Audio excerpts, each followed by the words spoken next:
famous Chinese YouTuber showcases rural life in China. Everyone loves it, especially the Chinese Communist Party.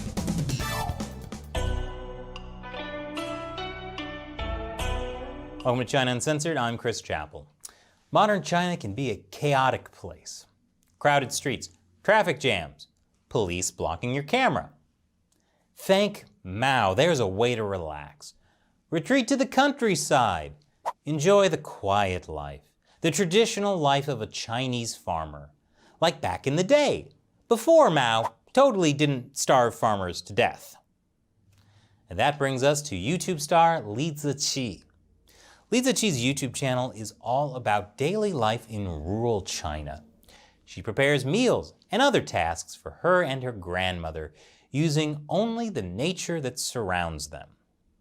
Her channel showcases home-style farming and cooking. She uses homegrown ingredients to prepare dishes in traditional ways. Think farming documentary plus reality TV plus cooking show, all in a colorful, quiet lifestyle vlog. Some people have called Li쯔chi the Martha Stewart of the Chinese countryside.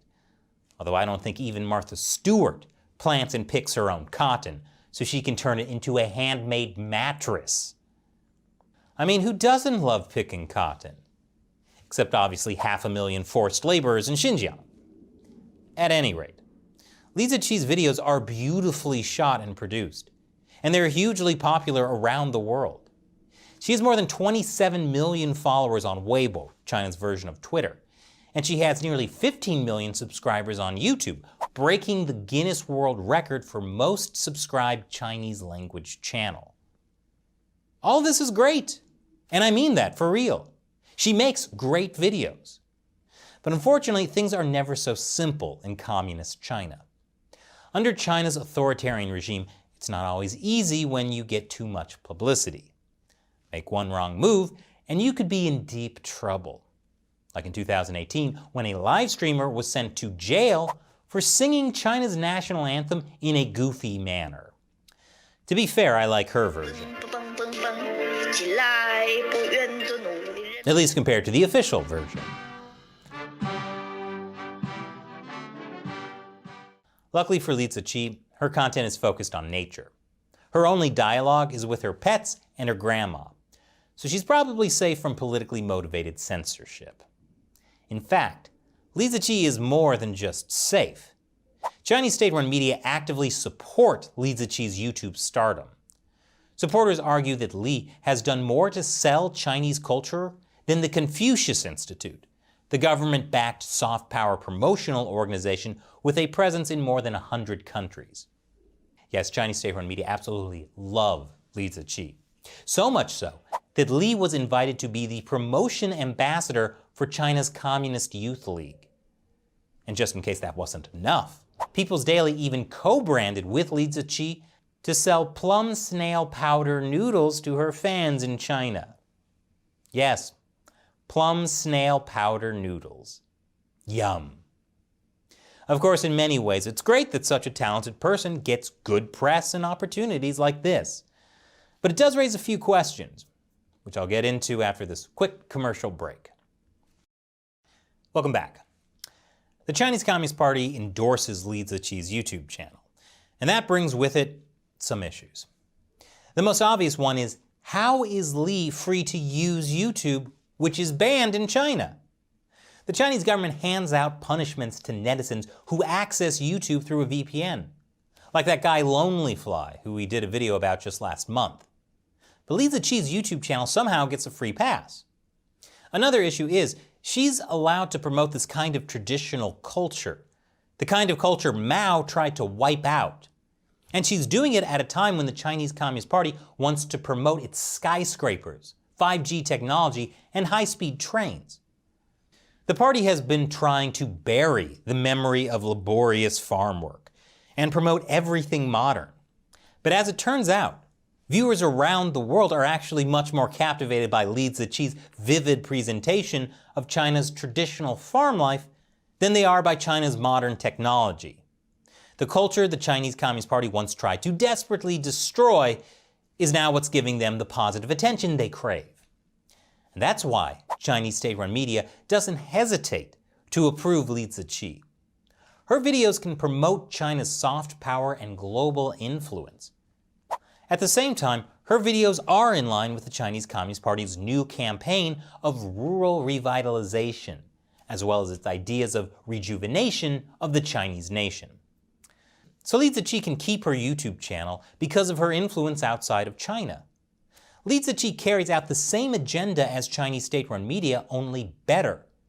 It's almost as if her quiet, traditional life snippets are a solution to China's lack of soft power.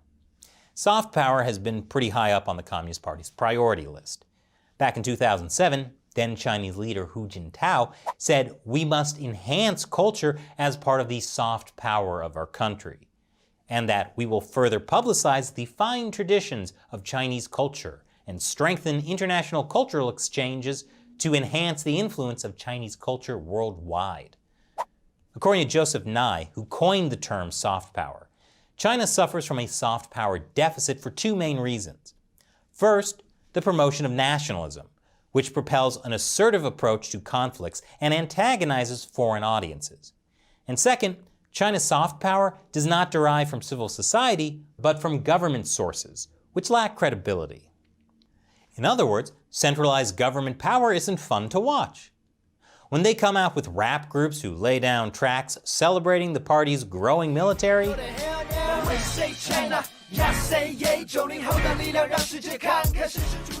people watch that and think it's garbage. But people enjoy Lizuchi's videos. The problem is they don't represent the life of a real Chinese farmer. And they don't represent urban Chinese life either. It's all an escapist fantasy.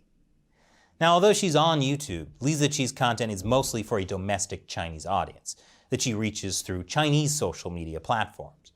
And it's a burned-out urban audience that longs to escape to the countryside. They know it's a rural fantasy, but that's what they want. It's a nostalgia for a way of life that's gone.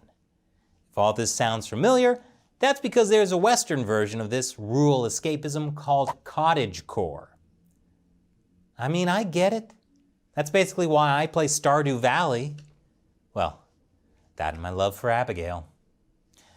But the difference is that Lizuchi's escapist fantasy is also great for the Chinese Communist Party. Li's channel and comment section show the beautiful side of China, and it works in the party's favor that this is on YouTube's platform. Not only do people outside China get to watch the wonders of China's traditional lifestyle, but also anyone in China who uses a VPN to access YouTube can feel proud of their nation when they see how well received Chinese culture is worldwide. It's like the Chinese saying, 一石二鸟, which literally translates as one stone, two birds. Why does every culture have a phrase about killing birds with stones? Who does that? I guess that's also a way of life that's gone. Anyway, the Chinese Communist Party is having more and more trouble maintaining a good image around the world. Even before the 2020 CCP virus outbreak, people in many countries had increasingly negative views of China. So to fix this problem, the Chinese regime tries to blur the lines between Chinese culture and the Chinese Communist Party. This conveniently fogs up the perception of China as a whole. China is beautiful. China is peaceful. China is definitely not armed with a large military ready to invade its neighbors. Now, I'm not saying the Communist Party is directly pulling the strings on Lizuchi like a puppet, and I'm not here to discredit her work. She and her production crew obviously put a lot of effort into these videos. But the reality is Lizuchi doesn't represent what life is like for most of China's 500 million farmers. Farmers who are mostly suffering under the CCP's authoritarian rule. And FYI, when the CCP claims poverty has been eliminated for them, that's simply not true. But life sure is good for Lizuchi. And now it's time for me to answer a question from a viewer who supports China Uncensored on Patreon. Ahmed Shumail asks, is OnePlus Phone BBK Group also guilty of forced labor of Uyghurs? Should we boycott OnePlus as well? Good question, Ahmed. BBK Group is a Chinese conglomerate, and as a Chinese company, even a privately owned one, they have to do the bidding of the Chinese Communist Party and the Chinese military if they're called upon. For example, if the CCP asked them to put spyware on their phones, they would have to figure out a way to do it. I'm not saying they do, but the US has accused Huawei of spying on mobile phone users. So it's a realistic possibility for BBK's OnePlus phones as well. Now, I don't know whether or not BBK Group uses Uyghur slave labor, but security concerns alone should be enough to convince you to boycott its OnePlus phones. Thanks for your question, Ahmed. Be like Ahmed and support China Uncensored on Patreon. Go to patreon.com/China Uncensored to learn more. Once again, I'm Chris Chappell. Thanks for watching China Uncensored.